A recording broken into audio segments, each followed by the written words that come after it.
जय श्री हरि विष्णु। प्रिय भक्तों, आज आप श्रवण करेंगे चातुर्मास कथा अध्याय 34। कल के अध्याय में हमने श्रीमद् भागवत महापुराण के प्रादुर्भाव और देवर्षि नारद की अलौकिक यात्रा का श्रवण किया। हमने देखा कि किस प्रकार नारद जी ने कलयुग के प्रभाव से छीड़ हुई भक्ति को युवा और उनके पुत्रों ज्ञान और वैराग्य को वृद्ध अवस्था में पाया।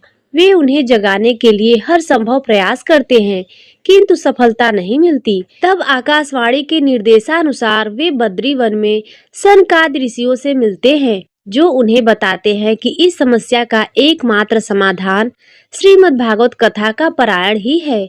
आज हम इसी ज्ञान को आगे बढ़ाते हुए जानेंगे कि सनकादिक ऋषियों ने नारद जी को श्रीमद् भागवत कथा सप्ताह की विधि कैसे बताई।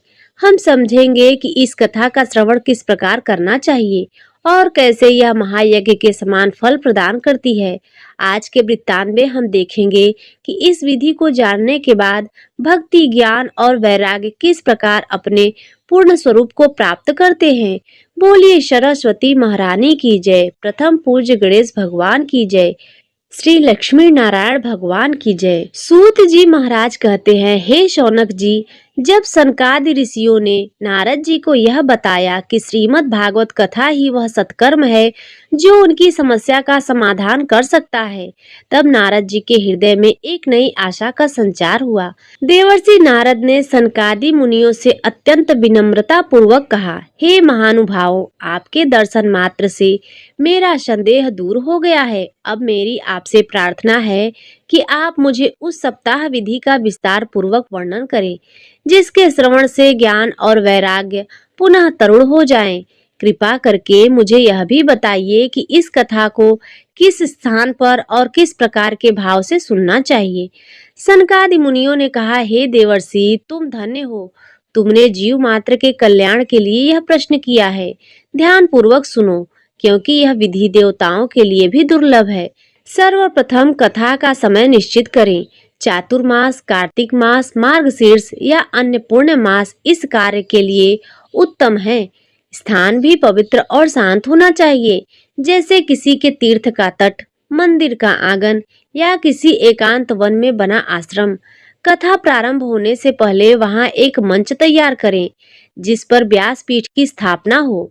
व्यासपीठ पर एक सुंदर वस्त्र बिछाकर भगवान व्यास जी श्रीमद् भागवत ग्रंथ और श्री कृष्ण की पूजा अर्चना करें। कथा सुनाने वाले वक्ता कथावाचक को सर्वशास्त्र का ज्ञाता, वैराग्य से युक्त, भक्ति में लीन और मधुर वाणी वाला होना चाहिए। वह स्वयं भी सभी प्रकार के नियमों का पालन करने वाला हो। कथा सुनने वाले श्रोताओं को भी अत्यंत सावधान रहना चाहिए। उन्हें व्रत का पालन करते हुए मन वचन कर्म से शुद्ध रहना चाहिए। कथा सुनने के दौरान उन्हें क्रोध, लोभ, मोह, ईर्ष्या और निंदा का त्याग कर देना चाहिए। 7 दिनों तक ब्रह्मचर्य का पालन करना और जमीन पर सोना चाहिए। कथा प्रारंभ होने के दिन से ही कथावाचक और श्रोतागण दोनों को संकल्प लेना चाहिए। 7 दिनों तक कथा का श्रवण एकाग्रता और भक्ति भाव से करना चाहिए। कथा के प्रत्येक श्लोक और शब्द को भगवान की आज्ञा मानकर ग्रहण करना चाहिए। श्रीमद् भागवत कथा में भगवान की लीलाओं, भक्तों के चरित्र और ज्ञान के उपदेशों का वर्णन होता है। हर कथा के अंत में भगवान के नाम का संकीर्तन और जय घोष करना चाहिए। जिस प्रकार रस वृद्धि की जड़ से लेकर शाखा पर्यंत तक रहता है, किंतु जब वह फल के रूप में आता है तभी उसका फल आस्वादन किया जाता है, उसी प्रकार वेद पुराणों का सार श्रीमद् भागवत है। यह कथा वेदों के सार से भी अधिक मधुर और फलदायी है। इसके श्रवण से ज्ञान, वैराग्य और भक्ति तीनों को बल मिलता है। सिंह की गर्जना सुनकर जैसे भेड़िए भाग जाते हैं, उसी प्रकार श्रीमद् भागवत की ध्वनि से कलयुग के सारे दोष नष्ट हो जाते हैं। जो श्रोता सच्ची श्रद्धा से 7 दिन तक इस कथा का श्रवण करते हैं, उन्हें साक्षात भगवान विष्णु के दर्शन प्राप्त होते हैं और वे जन्म मृत्यु के बंधन से मुक्त हो जाते हैं। यह कथा ही वह परम अमृत है जो ज्ञान और वैराग्य को नया जीवन देती है। सूत जी आगे कहते हैं, हे सौनक जी, सनकादि मुनियों ने जैसे ही इस विधि का वर्णन किया, वहां का वातावरण दिव्य प्रकाश से भर गया। नारद जी का मन आनंद से उठा। उन्होंने देखा कि यमुना तट पर बैठे हुए ज्ञान और वैराग्य दोनों की तंद्रा टूट गई है। उनके बाल जो बगुलों की तरह सफेद हो गए थे, पुनः काले हो गए और उनके शरीर में युवावस्था का तेज लौट आया।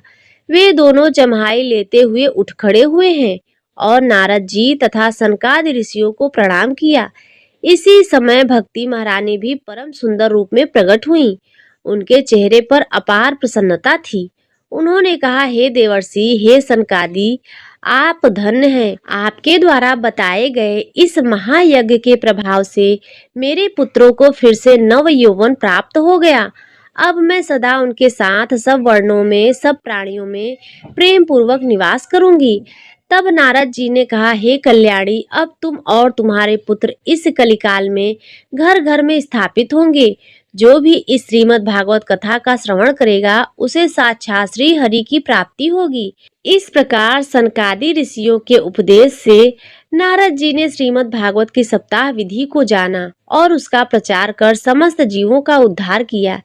इस कथा के माध्यम से भक्ति, ज्ञान और वैराग्य को एक बार फिर से समस्त सृष्टि में प्रतिष्ठा मिली।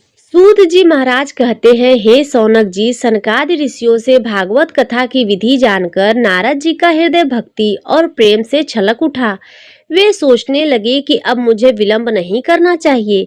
जिस दिव्य औषधि से भक्ति, ज्ञान और वैराग्य पुनः तरुण हुए हैं, उसे समस्त संसार में फैलाना ही मेरा परम कर्तव्य है। देवर्षि नारद ने तुरंत गंगा के किनारे हरिद्वार में, जहाँ अनेक तीर्थों का संगम होता है, एक भव्य स्थान का चुनाव किया। उन्होंने समस्त संसार के ऋषि मुनियों, साधुओं, देवताओं और भक्तों को इस प्रथम भागवत सप्ताह में भाग लेने के लिए आमंत्रित किया। नारद जी की पुकार पर तुरंत ही वशिष्ठ, विश्वामित्र, पराशर, सुखदेव, व्यास, अत्रि, गौतम और अन्य सभी महामुनि वहां एकत्रित हो गए। ब्रह्मा, शिव, इंद्र आदि देवतागण भी अपने विमानों पर बैठकर आए। नारद जी ने सभी का यथोचित सत्कार किया और उन्हें कथा श्रवण करने के लिए आसन प्रदान किए। सप्ताह का आरंभ हुआ। व्यास पीठ पर स्वयं सनकादि मुनि विराजमान हुए और उन्होंने अत्यंत मधुर वाणी में श्रीमद् भागवत कथा का अमृत बरसाना प्रारंभ किया। कथा में भगवान श्री कृष्ण की लीलाओं, उनके भक्तों के चरित्र और वैराग्य तथा ज्ञान के गहन उपदेशों का ऐसा दिव्य वर्णन था कि सभी श्रोतागण अपनी सुध-बुध भूल गए। 7 दिनों तक समस्त संसार में एक अद्भुत शांति छा गई। कोई भी अपने सांसारिक कार्यों में लीन नहीं रहा। सभी के मन केवल उस अमृतमयी कथा में डूबे रहे। कथा के प्रभाव से वहां उपस्थित सभी भक्तों, देवताओं और ऋषियों के हृदय में ज्ञान की ज्योति प्रज्वलित हो उठी और वैराग्य का भाव दृढ़ हो गया। कथा के 7वें दिन जब कथावाचक सनकादि मुनियों ने पूर्णाहुति की तो वहां का वातावरण पूर्णतया दिव्य हो गया। ठीक उसी क्षण जैसे ही कथा समाप्त हुई, भक्ति महारानी अपने पूर्ण नव यौवन स्वरूप में वहां प्रकट हुई। उनके साथ उनके 2 पुत्र ज्ञान और वैराग्य भी तरुण रूप में विद्यमान थे। तीनों ने मिलकर भगवान श्री कृष्ण का गुणगान करते हुए नृत्य करना प्रारंभ किया। इस अद्भुत दृश्य को देखकर सभी भक्तगण आनंद से विभोर हो गए। सभी ने एक स्वर में भक्ति, ज्ञान और वैराग्य की जय जयकार की। तब भक्ति महारानी ने सभी को संबोधित करते हुए कहा, हे भक्तों, यह श्रीमद् भागवत कथा ही मेरा वास्तविक निवास स्थान है। जहाँ भी इस कथा का श्रवण होगा, मैं और मेरे पुत्र और स्वयं भगवान श्री कृष्ण वहाँ साक्षात रूप में उपस्थित होंगे। कलयुग में यह कथा ही वह सरल और सुगम मार्ग है जिससे वह हर जीव अपने मोक्ष को प्राप्त कर सकता है।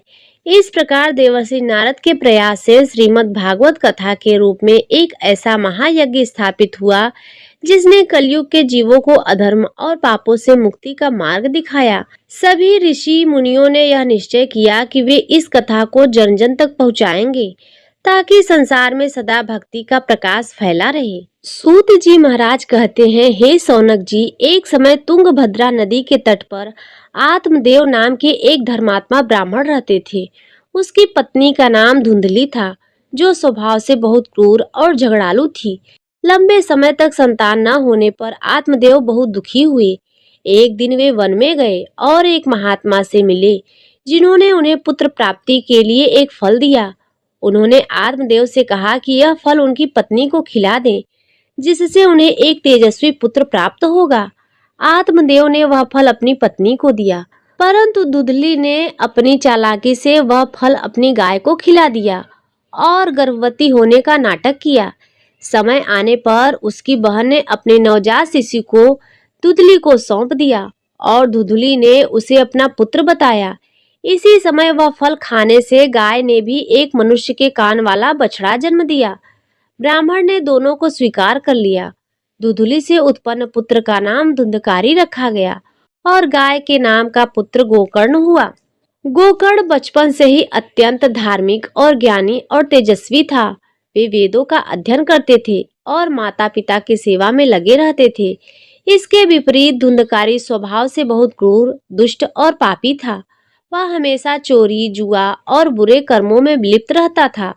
अपने पिता के लाख समझाने पर भी उसने कोई सुधार नहीं हुआ। उसके दुष्कर्मों से दुखी होकर एक दिन आत्मदेव ने आत्महत्या कर ली।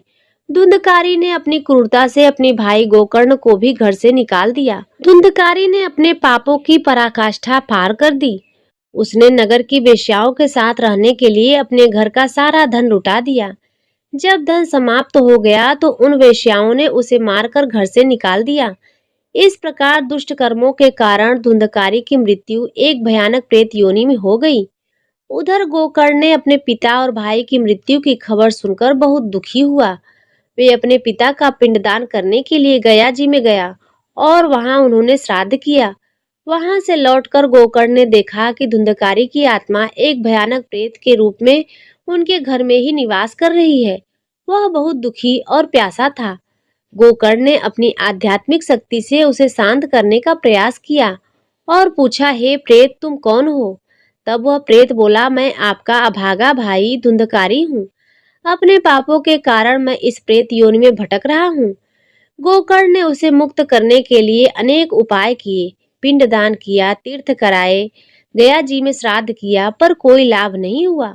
तब गोकर्ण ने प्रेत से पूछा कि वह किस उपाय से मुक्त हो सकता है। प्रेत ने कहा, केवल श्रीमद् भागवत कथा का श्रवण ही उसे मुक्ति दिला सकता है। गोकर्ण ने तुरंत श्रीमद् भागवत कथा का सप्ताह आयोजन करने का निश्चय किया। उन्होंने सभी भक्तों और साधुओं को बुलाया। कथा स्थल पर गोकर्ण ने एक साथ गांठ वाला बांस का डंडा स्थापित किया और उसके पास बैठ गए। जैसे ही कथा प्रारंभ हुई, धुंधकारी प्रेत सूक्ष्म रूप में उस बांस के डंडे में प्रवेश कर गया। 7 दिनों तक गोकर्ण के श्रीमद् भागवत कथा का वाचन किया और धुंधकारी उस बांस के डंडे में बैठकर कथा का श्रवण करता रहा। जैसे ही पहले दिन की कथा समाप्त हुई, बांस की पहली गांठ छूट गई। दूसरे दिन की कथा में दूसरी गांठ छूट गई और इसी प्रकार 7वें दिन की कथा समाप्त होने पर बांस की 7वीं और अंतिम गांठ भी छूट गई। बांस के डंडे के 7 गांठों को छूटने के बाद ही धुंधकारी भी अपनी प्रेत योनि से मुक्त हो गया। वह दिव्य रूप धारण कर भगवान के दूतों द्वारा लाए गए एक विमान में बैठ गया। विमान में बैठने से पहले उसने गोकर्ण को प्रणाम किया और कहा, हे भाई, आपकी कृपा से आज मेरे सारे पापों का नाश हो गया। इस भागवत कथा के श्रवण से ही मुझे मुक्ति मिली है। यह अद्भुत दृश्य देखकर सभी भक्तगण और देवतागण आश्चर्यचकित हो गए। तब गोकर्ण ने सभी को बताया कि श्रीमद् भागवत कथा का श्रवण ही कलयुग में सबसे बड़ा पुण्य है। इस प्रकार धुंधकारी और गोकर्ण की कथा हमें यह सिखाती है कि श्रीमद् भागवत कथा का अमृत एक बार भी हृदय में उतर जाए तो वह पापों को जलाकर राख कर देता है और प्रेत योनि में भटके हुए जीवों को मुक्ति दिला सकता है। तो प्रेम से बोलिए विष्णु भगवान की जय, चातुर्मास महात्म्य की जय, धर्म की जय हो और अधर्म का नाश हो, प्राणियों में सद्भावना हो और विश्व का कल्याण हो। तो प्रिय भक्तों, यह चातुर्मास कथा अध्याय 34 यहीं पर संपन्न होता है। आज की कथा यदि आपको अच्छी लगी हो तो वीडियो को लाइक कर दीजिए। चैनल पर पहली बार आए हो तो सब्सक्राइब कर लीजिए और कमेंट में जय श्री हरि विष्णु अवश्य लिखिए। कल की कथा में हम फिर मिलेंगे। जय श्री राधे।